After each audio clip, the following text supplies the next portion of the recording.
If you are constantly cleaning your house and yet it still feels messy, this video is for you.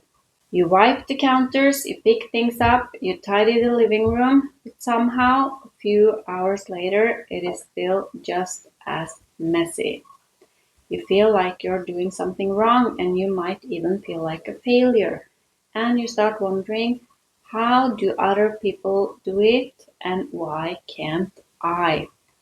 And today we are going to dive into that. And the solution might be easier than you think. There are a few very common things that make a house feel messy, no matter how much you clean.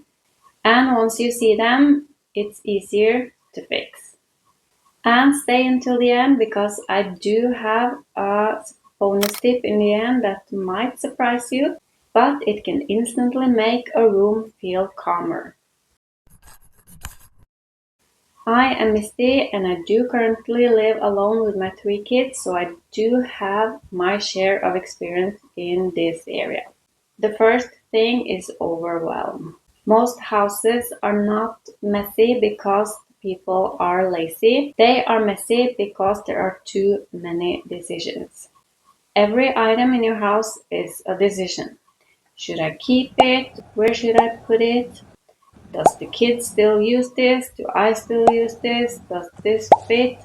Am I even going to get time to do this hobby anymore? Maybe I could sell it. And when there are hundreds of small decisions, your brain just shuts down. So instead of deciding, you start to move things around. Put them in a drawer, put them in a pile, put them in a cabinet. So it looks tidier, but the items are still there. So the house still feels messy. The second thing that keeps homes messy is something I see all the time. You look at something and think, this is still good, maybe I should sell it. And that does make sense. But what often happens is that the item sits there for weeks or maybe months, and your house is still just as messy, even though you have made the decision to get rid of it. So here is a simple rule that helps a lot.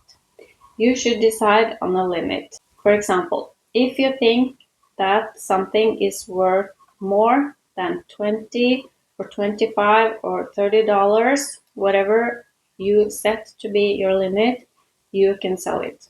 But if it takes longer than 2 weeks, you donate it. Then you have tried to sell it, you have put a limit, what your time is worth, and if it's sold, congratulations. And if it didn't, then it gets donated. Because the most important thing isn't to squeeze every dollar out of the item, but getting it out, getting your house calmer and easier to live in. You have already done the hard job of deciding what to do with it, and now you get to see the result. The next one is something that a lot of people find really hard. Gifts and sentimental items. Things people has given you as a gift and things with memories attached to it.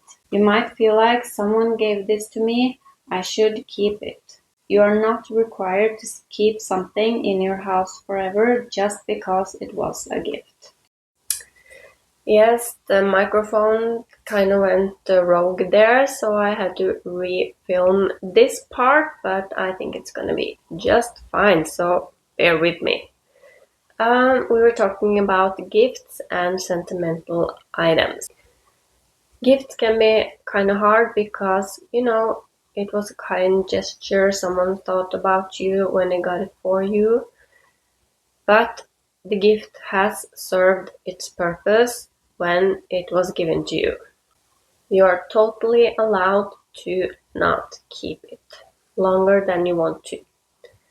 And also memories.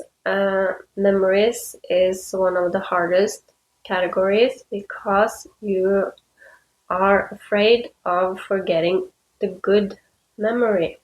But the memory does not live inside the object, it lives inside you. So a lot of memories you might have pictures of, or you can take a picture of the thing that reminds you of the good memory. You don't have to keep everything. But as a mom, I know it's incredibly hard to let go of especially baby stuff because the memories are so precious and their little clothes and everything. But what I did is I bought one box for each, and I kept the most special baby stuff like their bibs and pacifiers and stuff in there.